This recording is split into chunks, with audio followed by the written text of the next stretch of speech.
La France s'entête dans l'interdiction totale des moteurs thermiques. Une divergence qui pourrait coûter 180 000 emplois français contre seulement 85 000 allemands. Les dessous d'une bataille industrielle où Berlin protège ses intérêts pendant que Paris sacrifie son industrie automobile. L'Europe automobile vit actuellement un séisme stratégique majeur. Deux puissances industrielles européennes adoptent des positions diamétralement opposées face à l'interdiction programmée des moteurs thermiques en 2035. Mais pourquoi l'Allemagne réussit-elle là où la France échoue? Le règlement européen 2019-631, modifié en 2023, reste pourtant clair. 0 g de CO2 à l'échappement pour les voitures neuves vendues après 2035. Mais l'Allemagne a réussi un coup de maître en mars 2023. Après avoir bloqué l'adoption du texte au dernier moment, elle a arraché une dérogation spectaculaire pour les Electric Fuels Only. Ces carburants synthétiques, produits à partir d'hydrogène vert et de CO2 capté, représentent une révolution technique que Berlin a su imposer à Bruxelles. Cette concession technique bouleverse tout l'équilibre prévu par la Commission européenne. Les Electric Fuels conservent de l'énergie volumique des carburants traditionnels, environ 43 mégajoules par kilogramme, soit 10 fois plus que les meilleures batteries lithium-ion actuelles. Ils restent compatibles avec les moteurs thermiques existants, moyennant des adaptations mineures, et peuvent utiliser les chaînes logistiques actuelles, raffineries, camions-citernes, stations-service. Tout l'écosystème industriel européen peut survivre à la transition. L'Allemagne n'a pas agi par hasard, mais quel était vraiment son plan? Ces constructeurs premium, BMW, Mercedes, Audi et Porsche, excellent dans les moteurs thermiques sophistiqués depuis des décennies. Le gouvernement français maintient le cap aveuglément sur 2035, renforce les zones à faibles émissions dans toutes les métropoles, durcit les malus CO2 et poids et impose l'éco-score punitif aux flottes d'entreprises. Cette différence d'approche provoque déjà un carnage industriel français sur le terrain. En Allemagne, la fin prématurée de l'Umweltbonus en décembre 2023 a provoqué un recul naturel de 27% des ventes de véhicules électriques en 2024. Mais plutôt que de paniquer comme les dirigeants français, Berlin assume ce réalisme industriel salutaire. Les constructeurs allemands cessent de brader leurs électriques à perte dans une concurrence destructrice et retrouvent des marges saines sur leurs thermiques et hybrides technologiquement performants. Porsche illustre parfaitement ce pivot stratégique assumé et calculé. En septembre 2025, la marque de Zuffenhausen a officiellement abandonné son objectif irréaliste de 80% de véhicules électriques d'ici 2030. Le Cayenne et la Panamera conserveront leur motorisation thermique et hybride raffinée jusqu'en 2030 et bien au-delà, selon les besoins du marché. Cette volte-face courageuse coûte effectivement 1,8 milliard d'euros de charges exceptionnelles à Porsche. Mais la direction préfère largement assumer les coûts temporaires de cette réorientation plutôt que de persister aveuglément dans une impasse commerciale qui détruit la rentabilité. Car les chiffres réels de terrain parlent d'eux-mêmes, sans contestation possible. Le Taycan, étendard électrique de Porsche et vitrine technologique du groupe, s'effondre littéralement. Moins 49% de ventes en 2024, avec seulement 20 836 unités écoulées contre 40 629 en 2023. Aux États-Unis, l'effondrement atteint 50% au premier semestre 2024. Les problèmes techniques s'accumulent de façon inquiétante. 25 rappels officiels entre 2020 et 2024 pour court-circuit de batterie, perte de puissance soudaine, écran rouge, système complètement figé. Selon les retours détaillés des propriétaires, 46% des Taycan connaissent des dysfonctionnements récurrents. Les immobilisations atteignent régulièrement 3 à 4 jours en concession pour de simples mises à jour logicielles.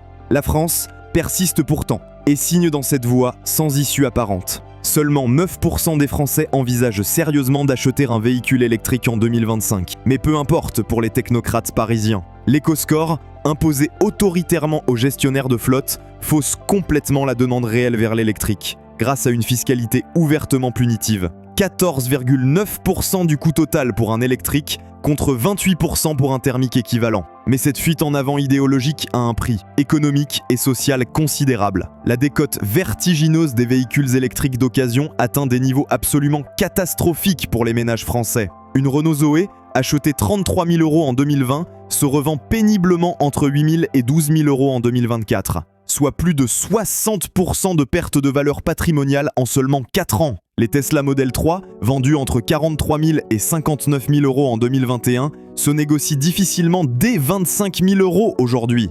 L'infrastructure de recharge française révèle également ses limites structurelles béantes. Jusqu'à 20% des bornes publiques restent régulièrement hors service ou en maintenance prolongée. Les délais de réparation atteignent plusieurs semaines dans les zones rurales abandonnées par les opérateurs privés. Le coût de la recharge publique explose littéralement, dépassant désormais le prix d'un plein d'essence équivalent sur autoroute. L'Allemagne, pragmatique, mise intelligemment sur plusieurs chevaux technologiques. Ces industriels investissent massivement dans les electric fuels d'avenir. L'usine Haru-Oni au Chili, portée par Porsche Siemens Energy et HIF Global, produit déjà de l'électrique méthanol et prépare activement l'électrique essence commerciale. L'objectif ? Clairement affiché, démontrer la viabilité industrielle de ces carburants synthétiques avant la montée en volume qui fera naturellement chuter les prix de production. La France a complètement raté le train technologique des electric fuels, par aveuglement idéologique. Aucun grand projet industriel d'envergure, aucun constructeur français officiellement engagé sur cette voie pourtant prometteuse. La tentative gouvernementale grotesque d'imposer une surtaxe de 380% sur l'E85 en octobre 2025 a révélé l'incohérence totale de nos dirigeants. Les conséquences se font déjà cruellement sentir sur les constructeurs français fragilisés. Renault multiplie les rappels inquiétants sur ses motorisations e-tech, hybrides supposés fiables. Pendant ce temps révélateur, les constructeurs japonais tirent intelligemment leur épingle du jeu européen. Toyota affiche un record historique de 1,217 million de ventes en Europe, avec une progression solide de 4%, grâce notamment à 74% de véhicules hybrides éprouvés dans sa gamme complète. La stratégie multivoie visionnaire d'Akio Toyoda se révèle effectivement prophétique face aux dogmes électriques européens. La fiabilité supérieure confirme largement la pertinence de l'approche technologique japonaise. 6 marques nippones figurent dans le top 10 de Consumer Reports 2024 avec des coûts de possession inférieurs de 37% à ceux de Volkswagen sur 5 ans d'utilisation.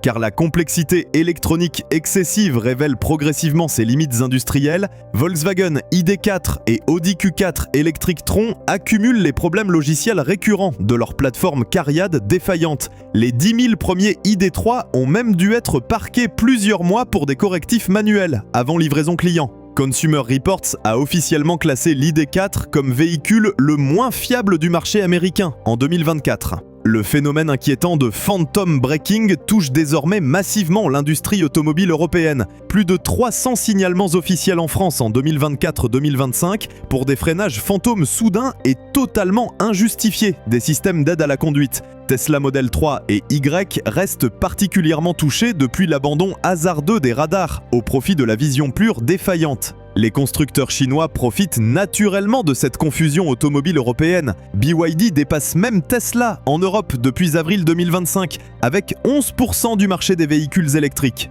Et ce, malgré des droits de douane punitifs de 17 à 45% imposés par Bruxelles. Leur technologie surpasse souvent largement les européennes vieillissantes. Le prix dérisoire de la Seagull à 9 700 $ défie toute concurrence occidentale possible. Face à cette réalité industrielle implacable, l'Allemagne adapte rapidement sa stratégie nationale. BMW annonce officiellement qu'il maintiendra ses moteurs thermiques performants dans les années à venir, développant activement ses motorisations pour répondre aux futures normes, plutôt que de les abandonner prématurément. Mercedes repousse prudemment ses objectifs électriques irréalistes de 5 ans complets.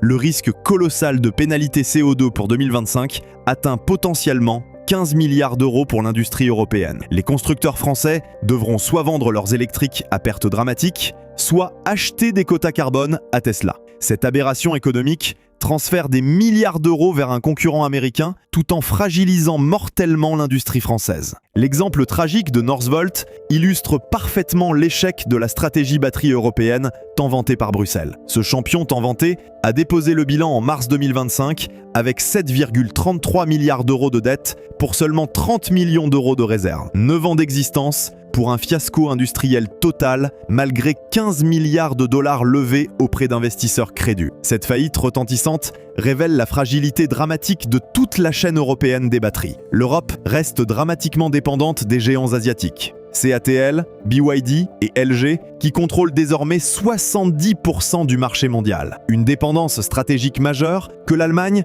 cherche intelligemment à éviter via les electric fuels, quand la France l'accepte aveuglément via l'électrique importé. La position française devient progressivement de plus en plus isolée en Europe. 8 pays européens soutiennent désormais activement l'inclusion des biocarburants et electric fuel dans les carburants neutres post-2035. L'Italie pousse énergiquement pour l'extension aux biocarburants traditionnels éprouvés. Même la Belgique et les Pays-Bas s'interrogent sérieusement sur la faisabilité réelle du tout électrique imposé par Bruxelles. Renault peine encore à redresser ses résultats financiers malgré la séparation coûteuse électrique-thermique. Stellantis multiplie les fermetures temporaires d'usines pour ajuster un outil industriel surdimensionné. Les suppressions d'emplois s'accélèrent dangereusement dans tout l'écosystème automobile français, de PSA à Valeo, en passant par les équipementiers sous-traitants. L'ironie tragique veut que cette politique française punisse nos propres innovations technologiques. La France excellait historiquement dans le diesel, grâce à PSA et Renault.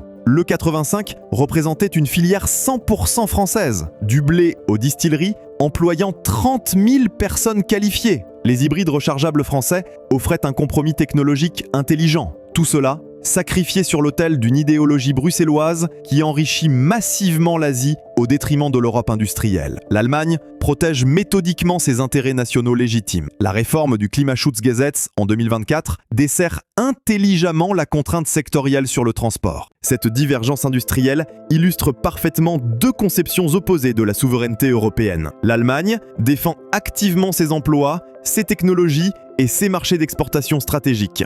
Elle négocie âprement chaque directive européenne, obtient des dérogations substantielles, adapte sa législation nationale aux intérêts industriels. La France subit passivement, transpose aveuglément, applique sans négocier la moindre contrepartie industrielle. Le résultat économique se lit clairement dans les statistiques officielles. L'industrie automobile allemande reste globalement compétitive, malgré les turbulences réglementaires, alors que l'industrie française s'effrite progressivement. Berlin protège efficacement ses motoristes, Paris les expose dangereusement à la concurrence chinoise, sans aucun filet de protection. En octobre 2025, l'Association européenne des constructeurs automobiles révélait des chiffres particulièrement alarmants pour l'électrique européen. Les ventes de véhicules électriques chutent brutalement de 5,9% en Europe au troisième trimestre, malgré une croissance générale modeste du marché de 0,8%. L'Allemagne accuse une baisse naturelle de 27,4% après l'arrêt logique des subventions publiques. Ces chiffres officiels masquent une réalité économique encore plus cruelle pour l'industrie européenne. Les constructeurs européens bradaient leurs véhicules électriques dans une hémorragie financière sans précédent pour respecter coûte que coûte les quotas CO2 imposés par Bruxelles. Volkswagen vend son ID.3 avec 8 000 € de remise directe, détruisant complètement ses marges. L'Allemagne a parfaitement compris l'impasse industrielle et change intelligemment de braquet stratégique. La Deutsche Bank publie en novembre 2025 une étude particulièrement révélatrice. Les electric fuel représentent la seule voie technologiquement crédible pour maintenir l'avantage concurrentiel allemand dans l'automobile post-2035. Le contraste français frappe par son aveuglement stratégique persistant. Pendant que Berlin investit massivement dans l'avenir thermique, Paris désinvestit systématiquement. L'État français vient même de refuser un crédit d'impôt recherche à un équipementier normand, développant pourtant des injecteurs électriques fuel innovants. Motif officiel, non-conformité aux objectifs climatiques nationaux.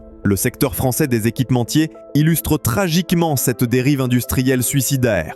Les derniers moteurs thermiques allemands Euro 7 consomment seulement 4,2 litres au 100 km, avec des électriques fuel, soit 40% de moins que leurs équivalents de 2015. Les véhicules électriques français consomment en réalité l'équivalent de 6,8 litres au 100 km, en tenant compte du mix électrique national et des pertes de réseau électrique. Cette comptabilité délibérément biaisée avantage artificiellement l'électrique aux dépens des solutions technologiquement rationnelles. Un véhicule électrique fuel émettant 0 g net de CO2 sur son cycle de vie complet reste stupidement interdit post-2035. L'Allemagne conteste méthodiquement cette approche réglementaire biaisée et gagne progressivement du terrain politique à Bruxelles. La Commission européenne a officiellement accepté en décembre 2025 d'étudier sérieusement une révision de la méthodologie de calcul des émissions automobiles pour 2027. La France reste dramatiquement sourde à ces évolutions réglementaires européennes majeures. Nos représentants officiels à Bruxelles